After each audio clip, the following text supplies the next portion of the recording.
जय भारत के साथ स्वागत है आप सभी का आपके अपने news channel the CMM news 24/7 पर। तो हेलो दोस्तों, आज तारीख हो चुकी है 20 अगस्त 2021 और दिन हो चुका है शुक्रवार। तो आज की मॉर्निंग हेडलाइंस और ब्रेकिंग न्यूज़ में जानेंगे कुछ देश और दुनिया की चुनिंदा जेन्युइन महत्वपूर्ण खबरें। तो वीडियो के एंड तक बने रहिए CMM न्यूज़ के साथ ताकि आपकी कोई भी महत्वपूर्ण खबर मिस ना हो। बहुत सारी खबरें आज निकल कर आ रही है, सारी की सारी खबरें आपके लिए बहुत ही काम की और महत्वपूर्ण हैं। तो बिना टाइम वेस्ट किए बढ़ते अगली खबर की ओर। तो खबरों के सिलसिले में आज जानेंगे लव जिहाद कानून पर गुजरात सरकार को झटका। हाईकोर्ट ने कहा कि बिना फालतू की FIR दर्ज ना करे गुजरात सरकार और पुलिस। वहीं लड़कियों की शादियों की उम्र को 18 से बढ़ाने का विचार शुरू हो गया है। प्रवर्तन निर्देशालय को निर्देश दिए गए हैं। वहीं बात करें बारिश की, तो महाराष्ट्र राजस्थान में फिर से बारिश के आसार जताए जा रहे हैं। मौसम विभाग की ओर से ये जानकारी आ रही है। साथ ही फेसबुक की तरफ से न्यूज़ आ रही है कि फेसबुक की सख्त कार्रवाई, नफरत फैलाने वाले 3 करोड़ से ज़्यादा कंटेंट फेसबुक ने हटा दिए हैं। वहीं महामहिम की खबर आ रही है कि राष्ट्रपति रामनाथ कोविंद का मोतियाबिंद का आर्मी अस्पताल में सफल ऑपरेशन हो चुका है। बढ़ते पहली खबर की ओर। तो पहली खबर में है तालिबान ने शुरू की बर्बरता। विदेशी फौजों के मददगारों को मौत के घाट उतार रहे आतंकी। प्रदर्शनकारियों पर गोलीबारी, कई लोग मर चुके हैं। अफगानिस्तान में तालिबान ने उन लोगों की तलाशी और हत्या का अभियान छेड़ दिया है जो पूर्व में अमेरिका और नाटो की सेना के लिए काम करते थे, तालिबान को नुकसान पहुंचाते थे। समाचार एजेंसी IANS की रिपोर्ट के मुताबिक लोगों की तलाश राजधानी काबुल सहित सभी शहरों में की जा रही है। यह बात संयुक्त राष्ट्र को प्राप्त हुए गोपनीय दस्तावेज में कही गई है। तालिबान के निशाने पर प्रदर्शन कर रहे आम लोग भी आ गए हैं। समाचार एजेंसी राइटर के मुताबिक पूर्वी प्रांत कुन्नार की राजधानी असादाबाद में एक रैली के दौरान कई आम लोग मारे गए हैं। तो अफगानिस्तान से ये न्यूज़ आ रही है, वहाँ पे तालिबान ने बहुत ही क्रूरता बर्बरता शुरू कर दी है, लोगों की जाने लेना शुरू कर दिया है। बढ़ते अगली खबर की और। अगली खबर में है संयुक्त राष्ट्र में विदेश मंत्री जयशंकर ने चीन व पाकिस्तान पर साधा निशाना। दुनिया से आतंक के खात्मे के लिए भारत ने दिया ये फॉर्मूला। जी हाँ दोस्तों, आयोजित विशेष सत्र को संबोधित करते हुए आतंकवाद से निपटने के लिए 8 सूत्री फॉर्मूला भी पेश किया हमारे विदेश मंत्री ने। इसमें किसी न किसी बहाने आतंकवाद का महिमा मंडन बंद करने और आतंकवाद को लेकर दोहरा मानदंड नहीं अपनाने की अपील की गई है। कहने की जरूरत नहीं है कि विदेश मंत्री का इशारा सीधे तौर पर पड़ोसी देश पाकिस्तान की तरफ था, जो पूरी दुनिया में आतंकवाद को बढ़ावा देने वाले राष्ट्र के तौर पर चिन्हित हो चुका है। चीन को भी आड़े हाथों लिया हमारे विदेश मंत्री ने। जयशंकर ने आतंकवाद से जुड़े मुद्दे पर पाकिस्तान की मदद करने वाले चीन को भी आड़े हाथों लिया। आतंकियों पर प्रतिबंध लगाने के मामले में जिस तरह का रवैया चीन अपनाता है, उसे जयशंकर ने पूरी दुनिया के सामने ला दिया। और इसी तरह ये दोनों देशों की सांठगांठ से कैसे आतंकवाद पनपता है, ये भी जयशंकर ने दुनिया के सामने रखा। तो ये बहुत बड़ी उपलब्धि है भारत के लिए, बहुत अच्छा काम किया है हमारे विदेश मंत्री ने वहां पर। बढ़ते अगली खबर की और। अगली खबर में है लड़कियों की शादी की न्यूनतम आयु 18 वर्ष से अधिक करने पर चल रहा है विचार विमर्श। जाने कम उम्र में शादी का क्या होता है सबसे बड़ा दुष्प्रभाव। महिलाओं की प्रगति में सबसे बड़ी बाधा कम उम्र में शादी और कम उम्र में मातृत्व है। अभी कानून में लड़कियों की शादी की न्यूनतम आयु 18 वर्ष तय है। महिलाओं के स्वास्थ्य, शिक्षा, पोषण और आर्थिक सशक्तिकरण के लिए उनकी शादी की आयु बढ़ाने पर मंथन चल रहा है। सरकार ने इसके लिए एक टास्क फोर्स गठित की थी, जिसने अपनी रिपोर्ट सौंप दी है। सरकार ने टास्क फोर्स की रिपोर्ट देखने के बाद कोई भी कदम उठाने से पहले पूरे मामले को एक सशक्त आधार देने के लिए मामला नीति आयोग के पास भेजा है, ताकि वह इस विषय पर गहराई से अध्ययन करके अपनी राय दे सके। तो ये बहुत अच्छी पहल है। लड़कियों की न्यूनतम उम्र 18 साल है, उसको बढ़ाया जाना चाहिए, क्योंकि लड़कियों में मैच्योरिटी और कम उम्र में मातृत्व के कारण कई बाधाएं प्राप्त होती है और कम उम्र में मातृत्व से कई लड़कियों की जाने भी जाती है। तो इसके लिए बहुत अच्छा कदम है। बढ़ते अगली खबर की और। अगली खबर में है मोटर व्हीकल एक्ट, सावधान, ट्रैफिक नियम तोड़ने पर अब 15 दिनों के भीतर मिलेगा चालान, इस तरह होगी निगरानी। वाहन चालकों को अब यातायात नियमों के उल्लंघन से संबंधित चालान 15 दिनों के भीतर मिल सकेगा। सड़क परिवहन राजमार्ग मंत्रालय ने सड़क सुरक्षा अनुपालन की इलेक्ट्रॉनिक निगरानी के लिए संशोधित मोटर वाहन कानून 1989 के तहत 1989 के तहत अधिसूचना जारी कर दी है। इसमें कहा गया है कि जिस दिन यातायात नियमों का उल्लंघन किया गया है उसके 15 दिनों के भीतर संबंधित वाहन चालक को चालान भेज दिया जाएगा। इसमें यह भी कहा गया है कि जिस इलेक्ट्रॉनिक निगरानी व्यवस्था के माध्यम से नियम उल्लंघन का पता चल रहा है उसके सभी सबूत तब तक संभाल कर रखे जाएंगे जब तक चालान का निपटारा न हो जाए। नए कानूनों के तहत यातायात नियमों का अनुपालन कराने के लिए कई इलेक्ट्रॉनिक उपकरणों को शामिल किया गया है। इनमें speed camera, closed circuit television, CCTV camera, speed gun, शरीर पर पहना जाने वाला camera, dashboard camera, automatic number plate detector आदि कई साधन इस्तेमाल किए जाएंगे। बढ़ते अगली खबर की ओर। तो अगली खबर में है, भारत में पहली बार एलेक्सा पर अब सेलिब्रिटी वॉइस फीचर हुआ उपलब्ध। अब यूजर कर सकेंगे बिग बी से गुफ्तगू।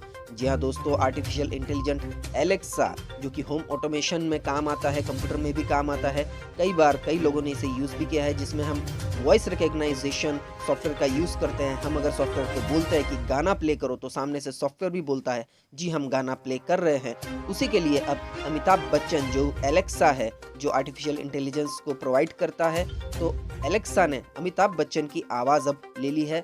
अब अमिताभ बच्चन की आवाज़ में सारे इंट्रोडक्शंस आपको मिलेंगे। तो जानते हैं खबर में क्या है। Amit ji, it is my birthday. Amit ji, कोई कविता सुनाइए। अब तक अमेज़न को इको डिवाइस पर कई तरह की बातों और सवालों का जवाब एलेक्सा देती थी, लेकिन अब आप अमित जी यानी सदी के महानायक अमिताभ बच्चन की आवाज़ में भी ये सब सुन सकते हैं। कंपनी ने एलेक्सा पर भारत के पहले सेलिब्रिटी वॉइस फीचर की उपलब्धता की घोषणा कर दी है। इससे भारतीय यूजर्स को एक अलग तरह का एलेक्सा एक्सपीरियंस मिलेगा और इसके लिए अमिताभ बच्चन द्वारा चुने गए ओरिजिनल कंटेंट का आप आनंद ले सकते हैं। बढ़ते अगली खबर की ओर। अगली खबर में है बिहार पॉलिटिक्स से रिलेटेड अगली खबर है। जगदानंद पर भड़के लालू के लाल, बोले लालू प्रसाद जी से जाकर पूछिए कौन है तेज प्रताप। तो अपने चहेते आकाश यादव पर कार्रवाई से तिलमिलाए तेज प्रताप यादव ने जगदानंद पर परिवार में फूट डालने का आरोप लगाया है। उन्होंने कहा कि पार्टी उन पर कार्रवाई करे, नहीं तो संविधान विरुद्ध काम करने के मामले को वह अदालत तक लेके जाएंगे। अभी तक इंटरनेट मीडिया के जरिए अपनी बात रखते आ रहे तेज प्रताप गुरुवार को राजद के प्रदेश अध्यक्ष जगदानंद सिंह और विधानसभा में नेता विपक्ष तेजस्वी यादव के सलाहकार संजय यादव के खिलाफ खुलकर सामने आए। वह जगदानंद के उस बयान से ज्यादा भड़के हुए थे जिसमें उन्होंने तेज प्रताप को पहचानने से इनकार कर दिया था। इसी पर तेज प्रताप ने कहा कि लालू प्रसाद यादव से जाकर पूछिए कि तेज प्रताप यादव कौन है। तो एक सियासी घटनाक्रम मैंने आपको बताया। बढ़ते अगली खबर की और। अगली खबर में है सुप्रीम कोर्ट ने कहा बिल्डर सिर्फ पैसे का रंग या जेल की सजा समझते हैं, रियल एस्टेट फर्म पर लगाया 15 लाख का जुर्माना। जी हाँ दोस्तों, एक रियल एस्टेट फर्म को अवमानना का दोषी करार देते हुए सुप्रीम कोर्ट ने गुरुवार को कहा कि बिल्डर सिर्फ पैसे का रंग या जेल की सजा समझते हैं। इसके साथ ही अदालत ने जानबूझकर अपने आदेश का अनुपालन नहीं करने के चलते इरियोग्रेस रियल टेक प्राइवेट लिमिटेड पर 15 लाख का जुर्माना भी लगाया। शीर्ष अदालत ने रियल एस्टेट फर्म को 15 लाख रुपए राष्ट्रीय कानूनी सेवा प्राधिकरण में जमा कराने का आदेश दिया। इसके अलावा घर खरीदारों को मुकदमे के खर्च के तौर पर 2 लाख रुपए भी देने को कहा। अदालत के आदेश के अनुसार घर खरीदारों को उनका रिफंड नहीं मिला था। तो ये बहुत अच्छी पहल की है सुप्रीम कोर्ट ने बिल्डरों के खिलाफ जो मनमानी करते हैं। बढ़ते अगली खबर की और। अगली खबर में है सुप्रीम कोर्ट की सलाह, तारीख मांगने वाले नहीं बहस करने वाले वकील बनो। जहाँ दोस्तों सुप्रीम कोर्ट ने गुरुवार को एक युवा वकील को सलाह दी कि वह स्थगन मांगने वाला नहीं बल्कि एक बहस करने वाला वकील बने। दरअसल अपने वरिष्ठ वकील की अनुपलब्धता के कारण युवा वकील ने एक मामले में सुनवाई की अगली तारीख मांगी थी। Justice D.Y.. चंद्रचूड़ और जस्टिस एम.आर. शाह की पीठ के समक्ष जब युवा वकील ने कहा कि उन्होंने फाइलें नहीं पढ़ी है तो पीठ ने व्यंग्यात्मक लहजे में कहा, हाँ जज तो गधे है जिन्होंने देर रात दिन तक सारी फाइलें पढ़ी है, उन्होंने तो मामले को निपटाने की शपथ ली है, वकीलों को तो उनको ब्रीफ भी नहीं पढ़ने देना चाहिए। तो ऐसी एक टिप्पणी करके सुप्रीम कोर्ट ने एक युवा वकील को लताड़ा और उनको सलाह भी दी कि तारीख मांगने वाले नहीं बल्कि बहस करने वाले वकील बनो। तो इंडिया में कई अदालतों में कई ऐसे वकील हैं जो अपने क्लाइंट्स को बहुत परेशान करते हैं, उनका फैसला नहीं आता और हालांकि कानून की जानकारी ना होने के कारण क्लाइंट भी कहीं ना कहीं परेशान होते रहते हैं। तो ऐसे वकीलों के लिए एक सबक है सुप्रीम कोर्ट की ओर से। बढ़ते अगली खबर की ओर, तो अगली खबर में है फेसबुक की सख्त कार्रवाई, नफरत फैलाने वाले 3 करोड़ से ज्यादा कंटेंट हटाए। फेसबुक ने जून में नफरत फैलाने वाली 3 करोड़ 15 लाख सामग्री के खिलाफ कार्रवाई की है। इंटरनेट मीडिया प्लेटफॉर्म पर इस तरह की सामग्री में गिरावट देखने में आई है। वैश्विक स्तर पर प्रत्येक 10,000 सामग्री में इस तरह की सामग्री 5 बार देखी गई। इंटरनेट मीडिया की कंपनी ने एक रिपोर्ट में यह दावा किया कि फेसबुक के उपाध्यक्ष गाय रोसेन ने एक ब्लॉग पोस्ट में कहा कि हमने पहली तिमाही मार्च तिमाही में 2 करोड़ 52 लाख की तुलना में 3 करोड़ 15 लाख नफरत फैलाने वाले कंटेंट हटाए। फेसबुक पर नफरत फैलाने वाले कंटेंट की मौजूदगी में कमी जारी रही। तो आपको बताते चले कि फेसबुक ने वैसे कंटेंट हटा दिए जो नफरत फैलाते हैं, हिंदू मुसलमान के कंटेंट हो या जातिवाद के रिलेटेड कंटेंट हो, जो बीजेपी के आईटी सेल और आरएसएस की ओर से बहुत ज़्यादा ये फैलाया जाता है। इसके कई सारे सबूत भी है। अगर आप चाहेंगे तो इस पर एक डिटेल्ड वीडियो भी सीएमएम की तरफ से पोस्ट किया जाएगा। तो इन सारे जो कंटेंट्स जो है फेसबुक पर पोस्ट किए जाते हैं किसी भी धर्म, जाति या विशेष वर्ग के खिलाफ, तो ऐसे नफरत फैलाने वाले कंटेंट को अब फेसबुक हटा रहा है और नफरत फैलाने वाले सामग्री को हटाने में 15 गुना से ज्यादा की वृद्धि हो गई थी इन सामग्री में। इसीलिए फेसबुक ने इन सारे कंटेंट को हटाया है और उन्होंने कहा है कि जब से फेसबुक ने इसकी रिपोर्ट करना शुरू किया है तब से फेसबुक और इंस्टाग्राम पर नफरत फैलाने वाली सामग्री हटाने में 15 गुना से ज्यादा की वृद्धि हुई है। तो ये बहुत अच्छी पहल है फेसबुक की तरफ से। बढ़ते अगली खबर की ओर, तो अगली खबर में है बाइडेन ने किया आगाह, दुनिया को अलकायदा और दूसरे आतंकी संगठनों से खतरा बताया, कहा तनिक भी नहीं बदला है तालिबान। एक और जहां अफगानिस्तान की सत्ता पर हथियारों और आतंक की बदौलत कब्जा करने वाला तालिबान अंतर्राष्ट्रीय समुदाय से समर्थन जुटाने की जुगत में है, वहीं दूसरी ओर अमेरिकी राष्ट्रपति ने तालिबान समेत दूसरे आतंकी संगठनों से खतरे को लेकर दुनिया को आगाह किया है। समाचार एजेंसी एपी की रिपोर्ट के मुताबिक अमेरिकी राष्ट्रपति जो बाइडेन ने कहा कि तालिबान जरा भी नहीं बदला है और अफगानिस्तान की सत्ता पर कब्जा करने के बाद वह अस्तित्व के संकट से गुजर रहा है। बाइडेन ने यह भी कहा कि मौजूदा वक्त में अलकायदा और उनके सहयोगी संगठन से खतरा दुनिया के अन्य हिस्सों में अफगानिस्तान की तुलना में काफी बढ़ गया है। तो कहीं न कहीं जो बाइडेन की ये बात सच है, क्योंकि आतंकी संगठन समुदाय ऐसे लोग हैं जो यहाँ तक संतोष नहीं मानेंगे। अफगानिस्तान पर कब्जा करने के बाद वो अपना विस्तार बढ़ाने की सोच सकते हैं। इससे कई दूसरे देशों को, सीमांत प्रदेशों को भी नुकसान हो सकता है। तो बढ़ते अगली खबर की और अगली खबर में है राष्ट्रपति रामनाथ कोविंद का मोतियाबिंद का आर्मी अस्पताल में हुआ सफल ऑपरेशन। जहां दोस्तों गुरुवार को हमारे महामहिम राष्ट्रपति रामनाथ कोविंद का रेफरल एंड रिसर्च अस्पताल में मोतियाबिंद की सर्जरी हुई। सर्जरी सफल रही और उन्होंने अस्पताल से छुट्टी भी ले ली, उन्हें छुट्टी भी मिल गई। यह जानकारी राष्ट्रपति के प्रेस सचिव अजय कुमार सिंह ने दी है। बता दें कि इसी साल राष्ट्रपति कोविंद की बाईपास सर्जरी भी हुई थी। इसके लिए वह 27 मार्च 2021 को एम्स में भर्ती हुए थे। उन्हें मार्च 26 को सीने में दर्द की शिकायत हुई थी, जिसके बाद अगले दिन कोविंद को एम्स में भर्ती करवाया गया था। उसके बाद अब इनकी आंखों की मोतियाबिंद की सर्जरी भी आर्मी अस्पताल में सफल संपन्न हो चुकी है। तो बढ़ते अगली खबर की और अगली खबर में है पाकिस्तान में शिया समुदाय के जुलूस को निशाना बनाकर किए गए विस्फोट में 3 की मौत। जी हाँ दोस्तों, खबर आ रही है पाकिस्तान से। गुरुवार को मध्य पाकिस्तान में शिया मुसलमानों के एक जुलूस में शक्तिशाली विस्फोट हुआ, जिसमें 3 लोगों की मौत हो गई और कई लोग घायल हुए हैं। प्रत्यक्षदर्शियों यानी आई विटनेस ने यह जानकारी दी है कि पूर्वी पंजाब प्रांत के रूढ़िवादी शहर बहावल नगर में यह विस्फोट हुआ। करबला में हजरत इमाम हुसैन और उनके साथियों द्वारा किए गए सर्वोच्च बलिदान को श्रद्धांजलि के लिए मुहर्रम की 10वीं यौम अशूर पूरे देश में मनाया जा रहा था। दैनिक जागरण की एक रिपोर्ट के अनुसार शहर के पुलिस अधिकारी मोहम्मद असद और शिया नेता खवार शफाकत ने बम धमाके की पुष्टि की है। तो पाकिस्तान में शिया समुदाय के जुलूस को निशाना बनाया गया है और उस विस्फोट में 3 की मौत हुई है, जो कि बहुत शर्मनाक खबर है इंटरनेशनल फ्रंट पर मुसलमानों के लिए भी। बढ़ते अगली खबर की और अगली खबर में है गुरुवार को मुहर्रम के मौके पर शेयर बाजार में नहीं हुआ कोई कारोबार। जी हाँ दोस्तों, गुरुवार को मुहर्रम के मौके पर शेयर बाजार बंद रहा। बॉम्बे स्टॉक एक्सचेंज यानी बीएसई और नेशनल स्टॉक एक्सचेंज यानी एनएससी में कारोबार नहीं हुआ। अब घरेलू स्टॉक मार्केट में 20 अगस्त शुक्रवार को कारोबार शुरू होगा। तो बढ़ते अगली खबर की ओर, तो अगली खबर में है अर्थक्वेक की खबर। मेरठ में बुधवार रात 4.2 तीव्रता का आया भूकंप।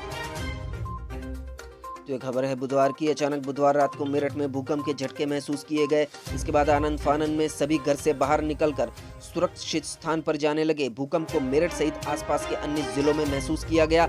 रिक्टर स्केल पर 4.2 की तीव्रता वाला यह भूकंप रहा। भूकंप रात 10:30 बजे का बताया जा रहा है। मेरठ के अलावा अलीगढ़, जम्मू और चंडीगढ़ में भी कुछ ऐसा ही देखने को मिला। बढ़ते अगली खबर की और अगली खबर में है राजस्थान में बारिश का दौर फिर से शुरू। उदयपुर, बारां जिले के 3 जगहों पर 1 इंच से ज्यादा पानी गिरा। पूर्वी राजस्थान के 10 से ज्यादा जिले येलो अलर्ट पर। मौसम विभाग के मुताबिक 22 अगस्त तक चलेगा यह बारिश का दौर। तो बंगाल की खाड़ी में लो प्रेशर एरिया के कारण राजस्थान में मानसून की बारिश एक बार फिर से शुरू हो गई है। कोटा, उदयपुर संभाग के 10 जिलों में बीते 24 घंटे के दौरान हल्की व मध्यम दर्जे की बारिश शुरू हुई है। उदयपुर, बारां जिले के 3 स्थानों पर करीब 1-1 इंच पानी गिरा है। मौसम विभाग ने अगले घंटों के दौरान जयपुर, भरतपुर, कोटा, उदयपुर संभाग के करीब 15 जिलों में सामान्य, जबकि भरतपुर जिले के 1-2 स्थानों पर भारी बारिश की चेतावनी जारी की है। मौसम विभाग और जल संसाधन विभाग से मिली रिपोर्ट के मुताबिक पिछले 24 घंटे के दौरान सबसे ज्यादा बारिश उदयपुर जिले के झाडोल कस्बे में 33 mm हुई है।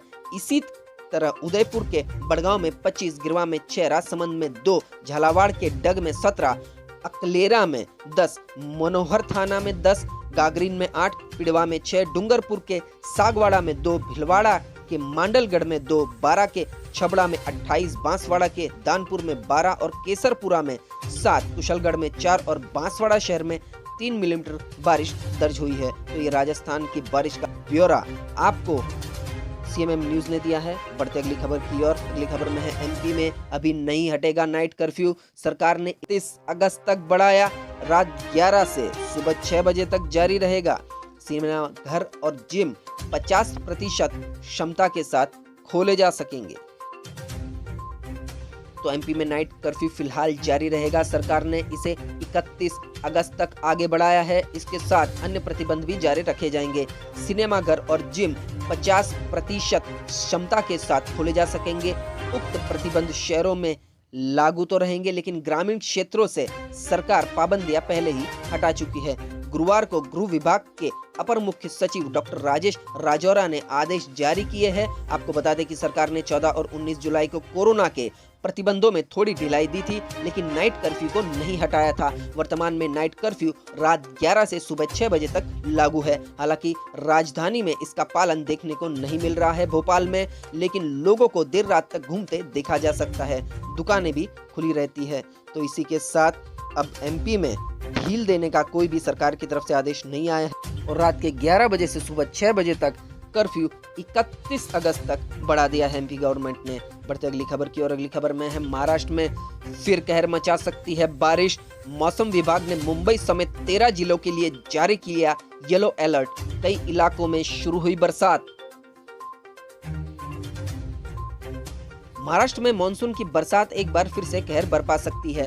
भारतीय मौसम विभाग ने आईएमडी ने मुंबई, ठाणे, पालघर, रायगढ़, नासिक, औरंगाबाद, धुले, नंदुरबार, जलगांव, जालना, बुल्ढाना, वाशिम, वर्धा और चंद्रपुर जिले के लिए येलो अलर्ट जारी किया है। इन इलाकों में देर रात से हल्की और भारी बारिश हो रही है।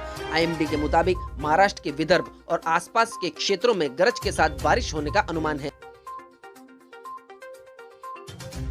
इसके साथ ही दक्षिण बंगाल, उड़ीसा, बिहार, झारखंड, तटीय आंध्र, तेलंगाना, मध्य प्रदेश और छत्तीसगढ़ सहित मध्य और पूर्वी भारत के कुछ हिस्सों में अगले कुछ दिनों में बारिश होने के आसार है। तो बढ़ते अगली खबर की और अगली खबर है गुजरात से लव जिहाद कानून पर गुजरात सरकार को झटका। हाई कोर्ट ने कहा जब तक साबित न हो जाए कि लड़की का धर्मांतरण धोखे और लालच से नहीं हुआ तब तक एफआईआर दर्ज न करे। तो ये बहुत बड़ी खबर है गुजरात हाई कोर्ट की तरफ से, क्योंकि लव जिहाद कानून में कई युवा जोड़ों को जो कि शादी करते हैं, लव मैरिज करते हैं, जो कि हिंदू मुसलमान अलग अलग कम्युनिटी से होते हैं, उनको पकड़कर सीधा एफआईआर या तो जेल में डाल दिया जाता है, उसको पुलिस की तरफ से प्रताड़ित भी किया जाता है। तो इस पर गुजरात हाई कोर्ट ने कहा कि जब तक साबित न हो जाए कि लड़की का धर्मांतरण धोखे और लालच से हुआ है तब तक एफआईआर दर्ज नहीं की जा सकती। तो गुजरात हाईकोर्ट ने गुरुवार को लव जिहाद पर एक अहम फैसला सुनाते हुए राज्य के लव जिहाद कानून की कुछ धाराओं पर रोक लगा दी है। कोर्ट ने कहा कि जब तक यह साबित न हो कि लड़की को धोखा देकर फंसाया गया है, तब तक एफआईआर दर्ज नहीं होनी चाहिए। इससे पहले मंगलवार को सुनवाई में राज्य सरकार ने कोर्ट के सामने दलील दी थी कि राज्य में अंतर धार्मिक विवाह पर प्रतिबंध नहीं है, लेकिन शादी जबरदस्ती धर्मांतरण का जरिया नहीं बन सकती। हाईकोर्ट ने शादी के जरिए जबरन धर्मांतरण से संबंधित नए कानूनों से जुड़ी 2 याचिकाओं पर सुनवाई कर रहा था हाईकोर्ट, और इसी में कानून में नए अधिनियम संशोधन को चुनौती दी गई थी। कानून पर रोक लगाने के लिए याचिका थी। हाईकोर्ट ने यह फैसला जमीयत उलेमा ए हिंद की याचिका पर सुनाया है। जमीयत ने इस कानून पर रोक लगाने की मांग की थी। याचिका पर फैसला देते हुए हाईकोर्ट ने इस कानून की धारा 3, 4, 5 और 6 के संशोधनों को लागू करने पर रोक लगा दी है। हाईकोर्ट ने कहा कि पुलिस में एफआईआर तब तक दर्ज नहीं हो सकती जब तक ये साबित नहीं हो जाता कि शादी जोर जबरदस्ती से और लालच देकर हुई है। तो हाईकोर्ट का बहुत अहम फैसला निकल कर आया है गुजरात के लिए यहाँ पर। तो अब देखते हैं क्या है मौसम का हाल, कैसा रहेगा पूरे भारत के मौसम का पूर्वानुमान। तो स्काईमेट वेदर के हिसाब से अगले 24 घंटों के दौरान गंगीय पश्चिम बंगाल, उप हिमालयी पश्चिम बंगाल, सिक्किम, असम, मेघालय, अरुणाचल प्रदेश, नागालैंड के हिस्से, बिहार, पूर्वी उत्तर प्रदेश, ओडिशा के कुछ हिस्से, तेलंगाना के अलग अलग हिस्सों, मध्य प्रदेश, कोंकण और गोवा के कुछ हिस्से, उत्तर प्रदेश, उत्तराखंड और अंडमान और निकोबार द्वीप समूह में हल्की से मध्यम बारिश के साथ कुछ स्थानों पर भारी बारिश हो सकती है। झारखंड, तेलंगाना के शेष हिस्सों, मध्य महाराष्ट्र, गुजरात क्षेत्र और दक्षिण पूर्व और पूर्वी राजस्थान, हिमाचल प्रदेश के कुछ हिस्सों, पंजाब, हरियाणा, दिल्ली, कर्नाटक, केरल, तमिलनाडु के कुछ हिस्सों और लक्षद्वीप में हल्की से मध्यम बारिश हो सकती है। स्काईमेट वेदर के अनुसार जम्मू कश्मीर, लद्दाख और सौराष्ट्र और कच्छ में भी हल्की बारिश संभव है। तो इसी के साथ मौसम की जानकारी के साथ आज का मॉर्निंग हेडलाइंस का यह बुलेटिन यही समाप्त होता है। मॉर्निंग हेडलाइंस देखने के लिए, वीडियो को पूरे एंड तक देखने के लिए आप सभी का बहुत बहुत धन्यवाद। देश और दुनिया की खबरों के लिए बने रहिए सीएमएम न्यूज के साथ। सब्सक्राइब कीजिए हमारा चैनल और बेल आइकन को भी प्रेस कर दीजिए ताकि हर रोज की बड़ी चुनिंदा जेन्युइन खबरें सबसे पहले आपके मोबाइल पर मिल जाए। तो बढ़ते अगले न्यूज अपडेट के साथ आपका दिन खुशनुमा मंगलमय रहे। Thank you, take care, good bye, जय भारत।